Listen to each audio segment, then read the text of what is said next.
পটলের অনেক রেসিপি তো আপনারা বাড়িতে তৈরি করে থাকেন, তবে এই রেসিপিটি একবার তৈরি করে দেখতে পারেন, খেতে কিন্তু বেশ ভালো হয়।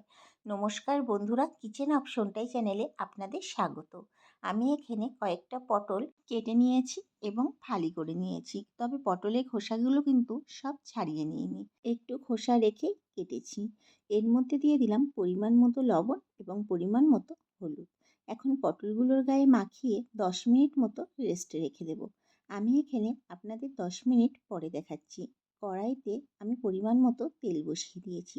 তেলটা গরম হয়ে গেলে পটলগুলোকে ভাজার জন্য দিয়ে দিলাম।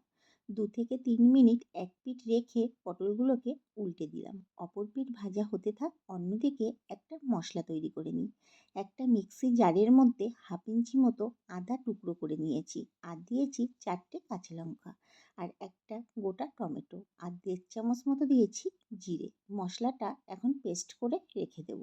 এইদিকে পটলগুলো কিন্তু ভাজা হয়ে গেছে। যখন এরকম হালকা লাল হয়ে যাবে তখন পটলগুলোকে তুলে নেব। এখন ওই তেলের মধ্যে কালো জিরে আর শুকনো লঙ্কা ফোড়ন দিয়ে দিলাম। ফোড়নটাকে কয়েক সেকেন্ড একটু ভেজে নেব। এর মধ্যে দিয়ে দেব পেস্ট করে রাখা মশলাটা। মশলাটাকে তেলের সাথে বেশ ভালো করে নাড়াচাড়া করে নেব।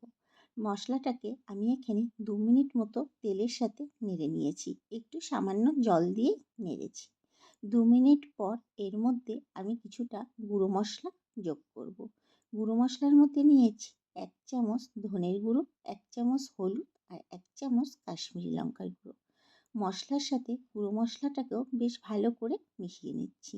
এখন সব মশলাটা ভালো করে কষিয়ে নেব যতক্ষণ না মশলা থেকে ভালোভাবে তেল ছেড়ে না যায়। আমি এখানে 4 মিনিট মতো মশলাটাকে কষিয়ে নিয়েছি। মশলাটা যখন এরকম পর্যায়ে চলে আসবে, মানে সুন্দরভাবে তেল ছেড়ে যাবে, তখন ভেজে রাখা পটলগুলোকে মশলার মধ্যে দিয়ে দেব। মশলার সাথে পটলটাকেও বেশ ভালো করে নাড়াচাড়া করে নেব। এইভাবে আমি 2 মিনিট মতো পটলটার সাথে মশলাটাকে নাড়াচাড়া করে নিয়েছিলাম। আর এর মধ্যে দিয়ে দিলাম 1/2 চামচ মতো লবণ। যেহেতু আমি লবণটা পটলের গায়ে মাখিয়ে নিয়েছিলাম, পরে আর কোনো লবণ ব্যবহার করিনি, এখন ব্যবহার করলাম। আমি আপনাদের এখানে 2 মিনিট পর দেখাচ্ছি। যখন এরকম পর্যায়ে চলে আসবে, এর মধ্যে দিয়ে দেব পরিমাণ মতো জল। মশলার সাথে ঝোলটাকে ভালো করে মিশিয়ে নিচ্ছি। আর এর মধ্যে দিয়ে দিলাম 1/2 চামচ মতো চিনি আর কয়েকটা চিরা কাঁচা লঙ্কা। মিষ্টিটা কম বেশি করে আপনারা আপনাদের মতো করে ব্যবহার করবেন। গ্যাসের ফ্লেমটাকে মিডিয়ামে রেখে কড়াইটাকে 10 মিনিটের জন্য ঢেকে দিয়েছিলাম। 10 মিনিট পর ফিরে আসলাম। তবে 10 মিনিটের আগে আমি একবার ঢাকনাটা তুলে নাড়া দিয়ে নিয়েছিলাম। দেখুন ঝোলটা কিন্তু বেশ ভালোভাবে শুকিয়ে গেছে। আর পটলটাও আমার এখানে রেডি হয়ে গেছে।